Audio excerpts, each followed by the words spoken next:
This is the list of the descendants of Adam. When God created humankind, he made them in the likeness of God. Male and female he created them, and he blessed them and named them humankind when they were created. When Adam had lived 130 years, he became the father of a son in his likeness, according to his image, and named him Seth.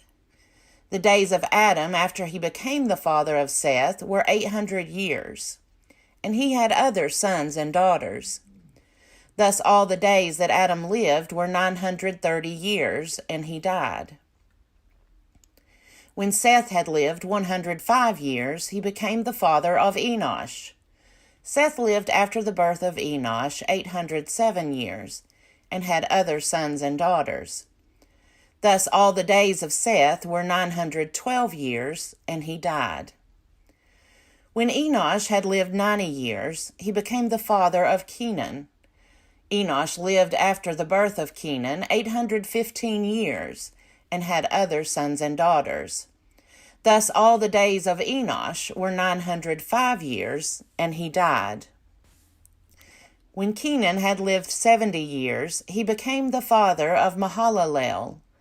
Kenan lived after the birth of Mahalalel 840 years, and had other sons and daughters. Thus all the days of Kenan were 910 years, and he died. When Mahalalel had lived 65 years, he became the father of Jared.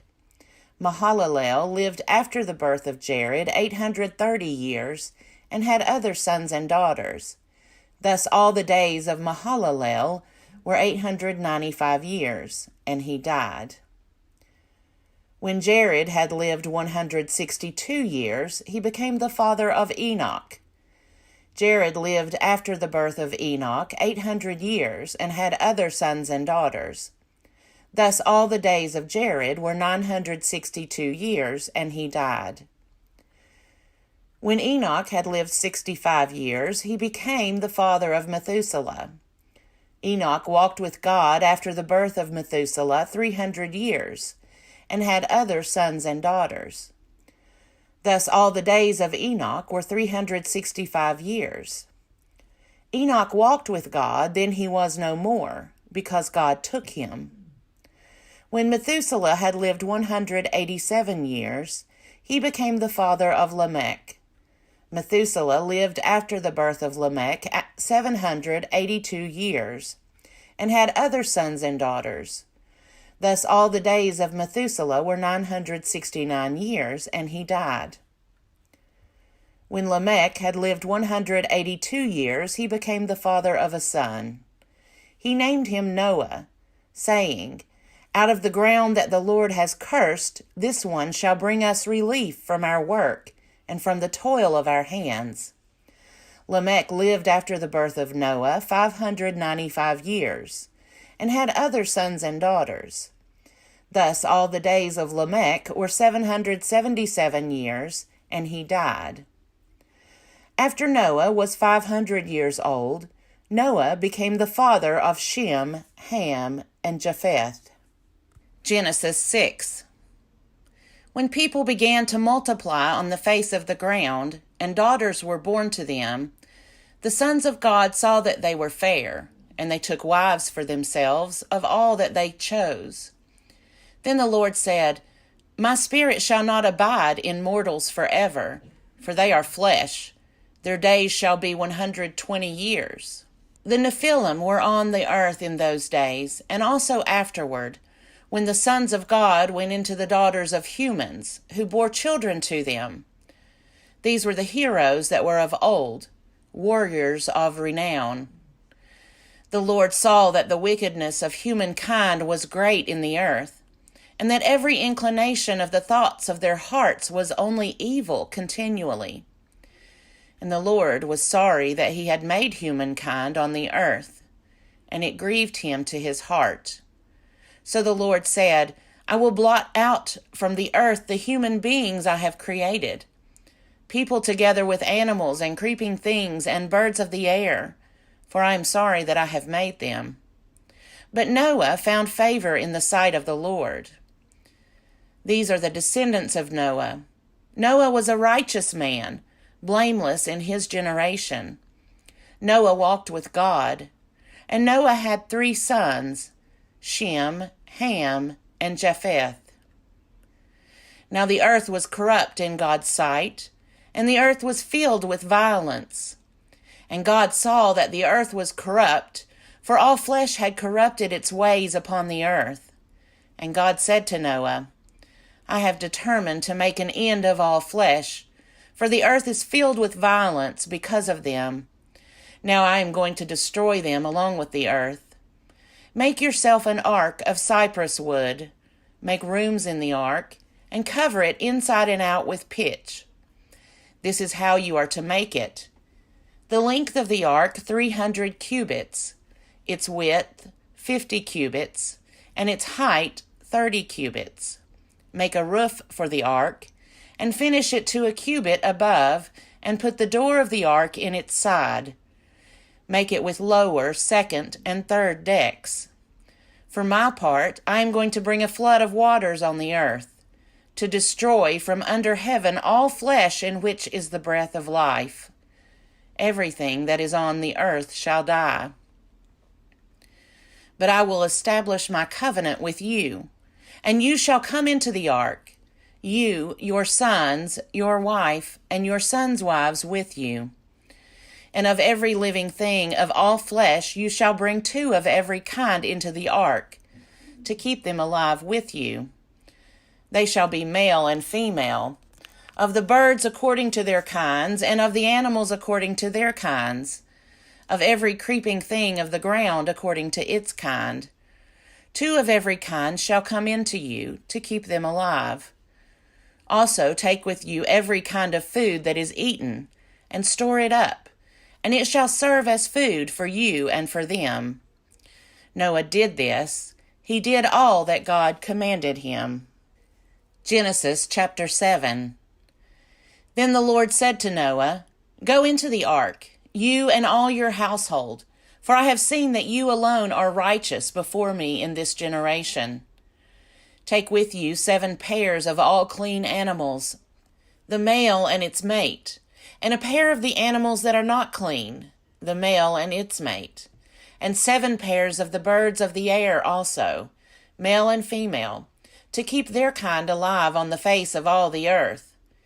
For in 7 days I will send rain on the earth for 40 days and 40 nights, and every living thing that I have made I will blot out from the face of the ground. And Noah did all that the Lord had commanded him. Noah was 600 years old when the flood of waters came on the earth, and Noah with his sons and his wife and his sons' wives went into the ark to escape the waters of the flood.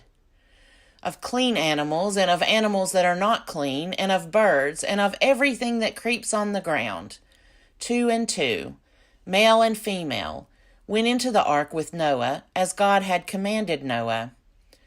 And after 7 days the waters of the flood came on the earth. In the 600th year of Noah's life, in the 2nd month, on the 17th day of the month, on that day all the fountains of the great deep burst forth, and the windows of the heavens were opened. The rain fell on the earth 40 days and 40 nights.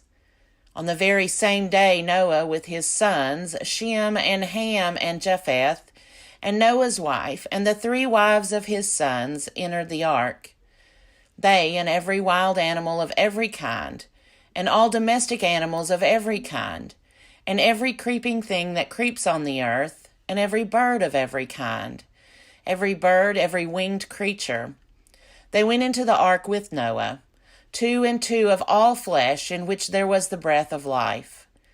And those that entered, male and female of all flesh, went in as God had commanded him, and the Lord shut him in. The flood continued 40 days on the earth, and the waters increased, and bore up the ark, and it rose high above the earth. The waters swelled and increased greatly on the earth, and the ark floated on the face of the waters. The waters swelled so mightily on the earth that all the high mountains under the whole heaven were covered. The waters swelled above the mountains, covering them 15 cubits deep, and all flesh died that moved on the earth. Birds, domestic animals, wild animals, all swarming creatures that swarm on the earth, and all human beings. Everything on dry land in whose nostrils was the breath of life died. He blotted out every living creature that was on the face of the ground, human beings and animals and creeping things and birds of the air. They were blotted out from the earth. Only Noah was left, and those that were with him in the ark. And the waters swelled on the earth for 150 days. Genesis 8. But God remembered Noah and all the wild animals and all the domestic animals that were with him in the ark. And God made a wind blow over the earth, and the waters subsided. The fountains of the deep and the windows of the heavens were closed. The rain from the heavens was restrained, and the waters gradually receded from the earth. At the end of 150 days, the waters had abated. And in the 7th month, on the 17th day of the month, the ark came to rest on the mountains of Ararat. The waters continued to abate until the 10th month. In the 10th month, on the 1st day of the month, the tops of the mountains appeared. At the end of 40 days, Noah opened the window of the ark that he had made, and sent out the raven, and it went to and fro until the waters were dried up from the earth. Then he sent out the dove from him to see if the waters had subsided from the face of the ground. But the dove found no place to set its foot, and it returned to him to the ark, for the waters were still on the face of the whole earth. So he put out his hand and took it and brought it into the ark with him. He waited another 7 days, and again he sent out the dove from the ark. And the dove came back to him in the evening, and there in its beak was a freshly plucked olive leaf. So Noah knew that the waters had subsided from the earth. Then he waited another 7 days, and sent out the dove, and it did not return to him any more. In the 601st year, in the 1st month, on the 1st day of the month, the waters were dried up from the earth, and Noah removed the covering of the ark, and looked, and saw that the face of the ground was drying. In the 2nd month, on the 27th day of the month, the earth was dry. Then God said to Noah, "Go out of the ark, you and your wife, and your sons and your sons' wives with you. Bring out with you every living thing that is with you of all flesh, birds and animals, and every creeping thing that creeps on the earth, so that they may abound on the earth, and be fruitful and multiply on the earth." So Noah went out with his sons and his wife and his sons' wives. And every animal, every creeping thing, and every bird, everything that moves on the earth went out of the ark by families. Then Noah built an altar to the Lord, and took of every clean animal and of every clean bird, and offered burnt offerings on the altar. And when the Lord smelled the pleasing odor, the Lord said in his heart, "I will never again curse the ground because of humankind, for the inclination of the human heart is evil from youth, nor will I ever again destroy every living creature as I have done. As long as the earth endures, seed time and harvest, cold and heat, summer and winter, day and night shall not cease.